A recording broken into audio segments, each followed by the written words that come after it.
अब क्या हुआ था, जब कॉजेज़ ऑफ एक्सीडेंट आए तो ये भी देखा गया कि कितने टाइप के एक्सीडेंट्स जो हैं वो सामने आते हैं। कोई major injury, minor injury, near miss या और भी कुछ अगर ऐसा होता है उनके बारे में, उनके लेवल्स के बारे में बात की गई। तो देखिए फर्स्ट रहता है जैसे कि फर्स्ट एड एक्सीडेंट, जिन्हें हम फर्स्ट एड देके ठीक कर सकते हैं। सेकंड लॉस्ट टाइम एक्सीडेंट, उसमें क्या हुआ, हम जल्दबाजी में थे, ठीक है, हमें वो काम जो था वो हम ठीक से कर सकते थे पर हमें जल्दी थी किसी और काम की, ठीक है। और जो थर्ड है वो है होम केस एक्सीडेंट्स, घर में होने वाले एक्सीडेंट्स, ठीक है।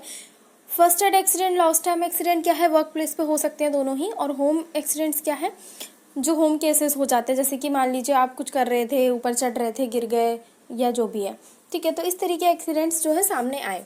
रोड एक्सीडेंट्स भी आते हैं लॉस्ट टाइम एक्सीडेंट में, जो आपको जाने की जल्दी थी, आप फास्ट गाड़ी चला रहे थे तो एक्सीडेंट हो गया, इस तरीके के एक्सीडेंट सामने आए, ठीक है। तो ये तो बात हुई क्लासिफिकेशन ऑफ एक्सीडेंट के बारे में अकॉर्डिंग टू लेंथ और रिकवरी के बारे में, ठीक है। फर्स्ट एड एक्सीडेंट हम ठीक कर सकते हैं, एक बार उन्हें फर्स्ट एड दे सकते हैं, ठीक है। लॉस्ट टाइम में क्या रहता है, आप जो भी वर्क प्लेस पे डिपार्टमेंट में काम कर रहे हैं वहाँ पे क्या है, विदाउट लॉस्ट टाइम एक्सीडेंट क्या है, जल्दबाजी में होने वाली चीज़ें जो होती हैं, ठीक है। तो देखिए सेम यही आया। माइनर एक्सीडेंट, माइनर इंजरी क्या होती है, बहुत ही कम आपको लगी है चोट, ज़रा सी चोट आई है, फर्स्ट एड ट्रीटमेंट आप लेंगे तो आप नेक्स्ट डे ठीक हो जाएंगे, ठीक है। लॉस्ट टाइम एक्सीडेंट वही है, कोई पर्सन है अपने काम पर है जा रहा है, टेम्पररी क्या है, इम्पेयर्ड हो जाता है, मान लीजिए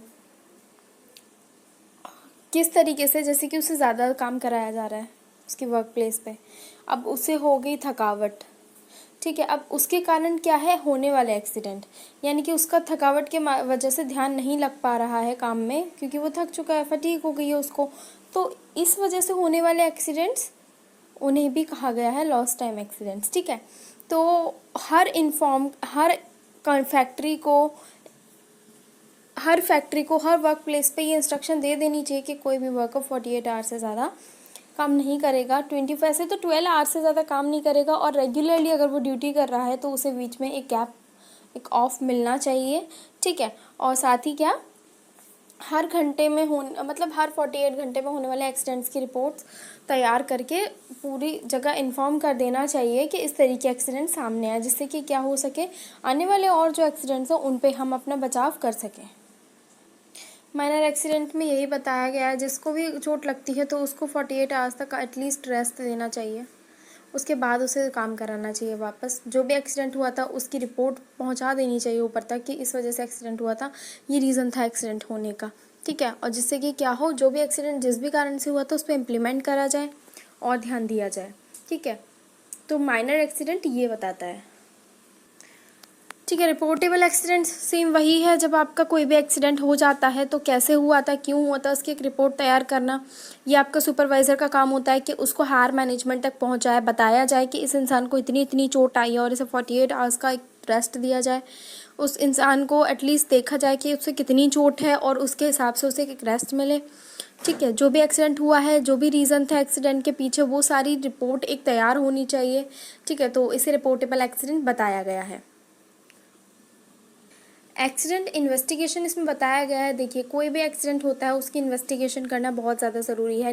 होने वाला जो कारण था वो क्या था, अगर हमें वही नहीं पता चलेगा तो हम आगे क्या कर पाएंगे, तो इसलिए इन्वेस्टिगेशन ऑफ एक्सीडेंट होना बहुत ज़्यादा ज़रूरी है। जब भी आप इन्वेस्टिगेशन करते हैं तो उसमें ये रूट कॉज सामने आता है कि क्यों हुआ था एक्सीडेंट, और ये भी पता चलता है कि वो किस टाइप का एक्सीडेंट था और किस हद तक उस इंसान को इंजरी हुई है या कोई हार्म हुआ है भी या नहीं। तो ये सारी चीज़ें जानना बहुत ज़रूरी होता है, क्यों हुआ था एक्सीडेंट, किस लिए, किस वजह से हुआ था, ऐसा तो नहीं किस चीज़ में ख़राबी है, ये सारी चीज़ें जानने के लिए इन्वेस्टिगेशन कराई जाती है कि हम जान सकें, हमारे पास एक रिपोर्ट तैयार हो, हमारे यहाँ जो एक्सीडेंट हुआ था उसके बारे में हमें पूरी इन्फॉर्मेशन हो कि इन इन रीज़नों से एक्सीडेंट हुआ था और हम इससे कैसे आगे बचाव कर सकते हैं, ये सब बातें इसमें बताई गई हैं, ठीक है। तो इन्वेस्टिगेशन, एक्सीडेंट इन्वेस्टिगेशन क्या है, आपको बता रहा है कि आप किस तरीके से एक प्रोसीजर फॉलो कर सकते हैं, ठीक है।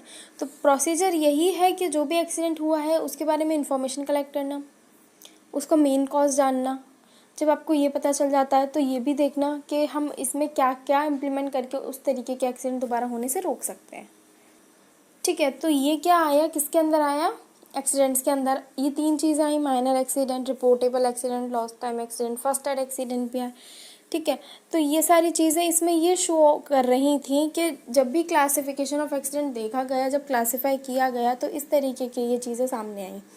ठीक है, अब ये इसलिए किया गया ताकि हमें भी तो पता रहे कि कितने एक्सीडेंट्स टाइप हो सकते हैं, क्लासिफिकेशन उसकी कितनी हो सकती है। जब हमें क्लासिफिकेशन पता चला तो हम उसके क्या रोकथाम के लिए तैयार हो गए, हम कैसे उन एक्सीडेंट्स को रोक सकते हैं, बचाव कर सकते हैं, अपने वर्क प्लेस पे रहने वाले पीपल को सेफ रख सकते हैं, उन सारी चीज़ें हमको ईजीली हम पता कर सकते हैं। ठीक है, किस एक्सीडेंट से कितना हार्म हो रहा है, किसको फर्स्ट एड देना, वैसे तो फर्स्ट एड सभी को दिया जाता है, किसका एक्सीडेंट जो है वो केवल फर्स्ट एड से हम ठीक कर सकते हैं, उसे एक रेस्ट दे के हम ठीक कर सकते हैं, क्या रीज़न रहा एक्सीडेंट होने का, ये सारी चीज़ें बिल्कुल पता होना चाहिए, क्योंकि क्या हो सकता है इनसे नेक्स्ट होने वाले एक्सीडेंट से हम बच सकते हैं। अपने फील्ड में, अपने वर्क प्लेस पे होने वाले जो आगे के एक्सीडेंट्स हैं उनसे हम बच सकते हैं। ठीक है, तो आज मैंने आपको क्लासिफिकेशन ऑफ एक्सीडेंट्स के बारे में बताया, जो कि कॉजेज़ ऑफ एक्सीडेंट से ही रिलेटेड है। क्लासिफिकेशन इसीलिए बताया गया ताकि एक्सीडेंट्स जो होते हैं वो एग्जैक्टली किन किन रीज़न से होते हैं और उनको कैसे क्लासिफाई किया गया है वो इन सब में बताया गया था। ठीक है, तो जो भी है अपने वर्क प्लेस पे जो कॉजेज़ हैं, एक्सीडेंट होने के कॉजेज़ जो हैं उनको रोकना। ठीक है, एक्सीडेंट के बारे में जानना कि किस तरीके का एक्सीडेंट है, कितनी इंजरी उससे हुई, ये सारी चीज़ें आपको जानना बहुत ज़रूरी है।